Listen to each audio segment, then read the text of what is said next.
O outro caso que você falou, da Vitória...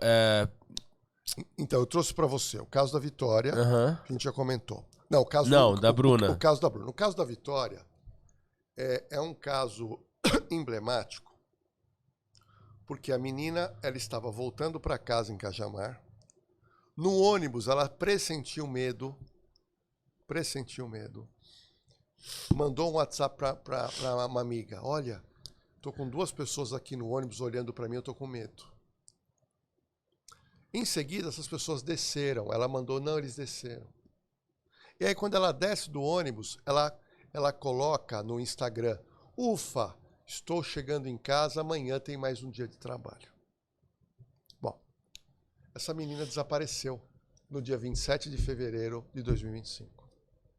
Foi encontrada depois de uma semana num matagal em Cajamar, sem cabelo, 3 facadas, a principal na região do pescoço. Ela leva um murro ou foi atingida com algum objeto na lateral da boca. A perícia da polícia, através de raio-x, constatou uma fratura na mandíbula lateral direita, pancadas no peito. Meu Deus. E na parte de trás do corpo, pancadas na panturrilha direita. Dando a impressão, e a perícia acredita, que ela sofre tortura seguida de assassinato. Não teve condições de verificar se ela foi estuprada, porque o estado de decomposição avançado do corpo. Não tem como fazer uma análise ginecológica no cadáver dela. E aí, a polícia sai do zero, foi atrás de namorado, ex-namorado, e chega no morador de Cajamar, chamado Michael, que foi ouvido pela polícia 2 vezes, conta uma história que não convenceu. Quando a polícia faz a apreensão do celular dele, ele tinha deletado. Primeiro, ele tinha printado exatamente quando ela fez a postagem dizendo, olha, estou chegando em casa. Ele printou e guardou, depois deletou.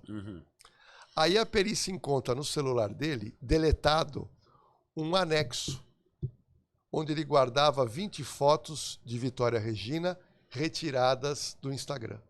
Stalker. Aí a polícia encontra um outro anexo com mais várias fotos de meninas retiradas do Instagram, todas meio parecidas com Vitória. Meu Deus. Mas que ainda existe, não fez nada com elas ainda. A polícia está pesquisando.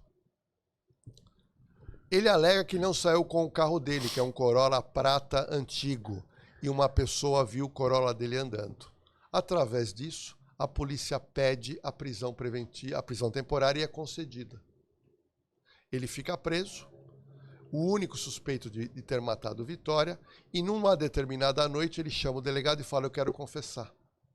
E eu consegui o interrogatório dele. Olha. Então, o delegado retira ele da cela, arruma uma advogada para acompanhar, e ele conta que matou. Só que 90% do que ele contou não bate com as provas. Mas então, peraí. Ele conta que teve um relacionamento com ela de 1 ano e pouco. Não tem prova nenhuma em relação a isso. Eu entrevistei semana retrasada o pai dela, o seu Carlinhos. Coloquei na cena do crime uma entrevista com ele. Ele falou, Lordello, minha filha não conhecia o Michael. Ele alega que namorou. Que namorou não, que teve um relacionamento.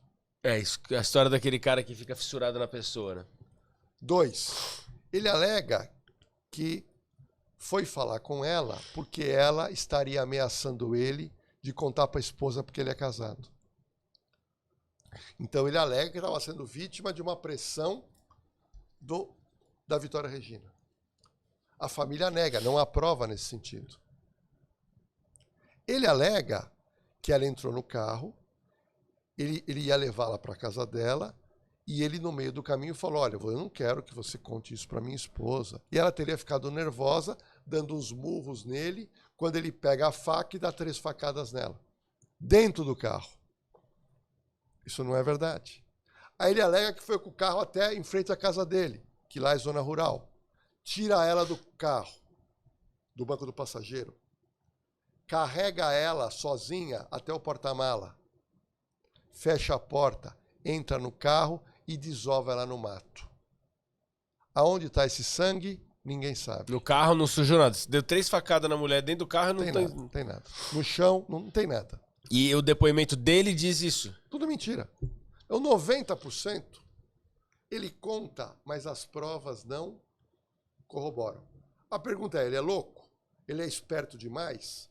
Ele tentou ludibriar a polícia e no dia seguinte, chegam os advogados dele, entram na cadeia para falar com ele e gravam um áudio dizendo que ele foi pressionado e que ele mentiu, que ele foi forçado a confessar. Meu Deus. Olha a confusão.